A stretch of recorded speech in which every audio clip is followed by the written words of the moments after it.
সত্যি খুব ভালো লেগেছে যে দুটা দল খুব সুন্দর খেলেছে।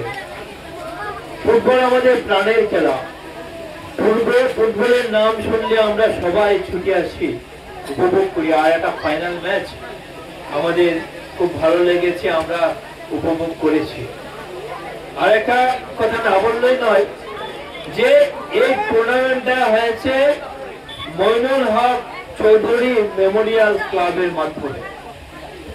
মইনুল হক চৌধুরী মহাশয়ের যে নাম শুনলেই আমাদের মধ্যে একটা শ্রদ্ধার অনুভব হয়। আমরা সবাই ওনাকে শ্রদ্ধার দৃষ্টিতে দেখি। স্বাধীনতার পর আমি বলবো মইনুল হক চৌধুরী সাহেব এই বরাক উপত্যকার জন্য যতটুকু করেছেন কোন নেতা আজ পর্যন্ত এতটুকু করতে পারেননি। আজকের দিনে 5 গ্রাম পেপার মিল বলুন, সুগার মিল বলুন, মইনুল হক চৌধুরীর জন্য হয়েছে। এনআইটি বলুন, শিলচর মেডিকেল কলেজ বলুন, পলিটেকনিক্যাল বলুন, মইনুল হক চৌধুরীর জন্য হয়েছে।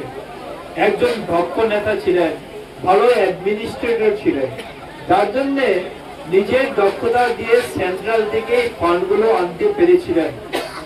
বরাক উপত্যকার ডেভেলপমেন্ট ওনার দ্বারাই হয়েছে। তারপর যদি আমরা দেখি মাননীয় গোবিন্দপুর কাছের সময় আমরা মহাসড়ক আমরা পেয়েছি, যদিও এখনো কিছুটা অংশ বাকি আছে। মহাসড়ক পেয়েছি, টেলিকমিউনিকেশনে একটা বিরাট বৈপ্লবিক পরিবর্তন হয়েছে আমরা পেয়েছি। কিন্তু মইনুল হক চৌধুরীকে আমরা ভুলতে পারি না, আজও আমরা সবাই শ্রদ্ধার চোখে দেখি। উন্নয়ন ছাড়াও মইনুল হক চৌধুরী ছিলেন একজন সত্যিকার অর্থে ধর্ম নিরপেক্ষ ব্যক্তি। কাছাড়ে মইনুল হক চৌধুরীর সময় কোন সাম্প্রদায়িক দাঙ্গা হয়নি। যারা প্রাচীন মানুষ, যারা পুরাতন মানুষ আছেন, আপনারা স্মরণ করলে দেখবেন মইনুল হক চৌধুরীর সময় কোন সাম্প্রদায়িক দাঙ্গা হয়নি, কিন্তু মইনুল হক চৌধুরীর পরেই সাম্প্রদায়িক দাঙ্গা শুরু হয়েছে। কাজের দ্বারা শুরু হয়েছে, আমি সেদিকে যাচ্ছি না, কিন্তু এটাই বলবো যে মইনুল হক চৌধুরী ছিলেন উন্নয়নের প্রতীক, ধর্ম নিরপেক্ষতার প্রতীক।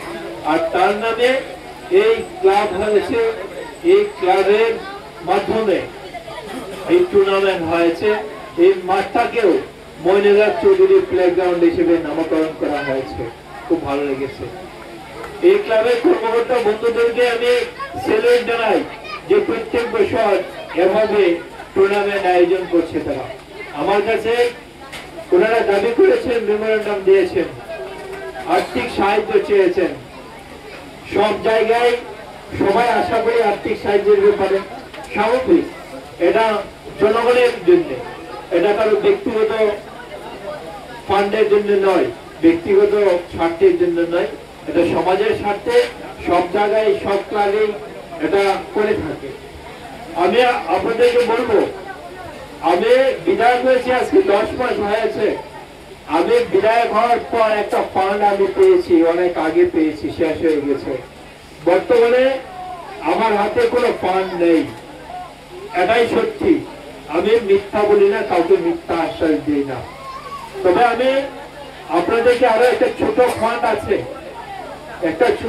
আছে, আমি আপনাদেরকে বলছি, এই কর্মকর্তা বন্ধুরা যারা আছেন, আপনারা যদি ক্লাব ঘর বানাতে পারেন বা ফিল্ডের জন্য কাজ করতে পারেন, আমি 5 লক্ষ টাকা আমি আপনাকে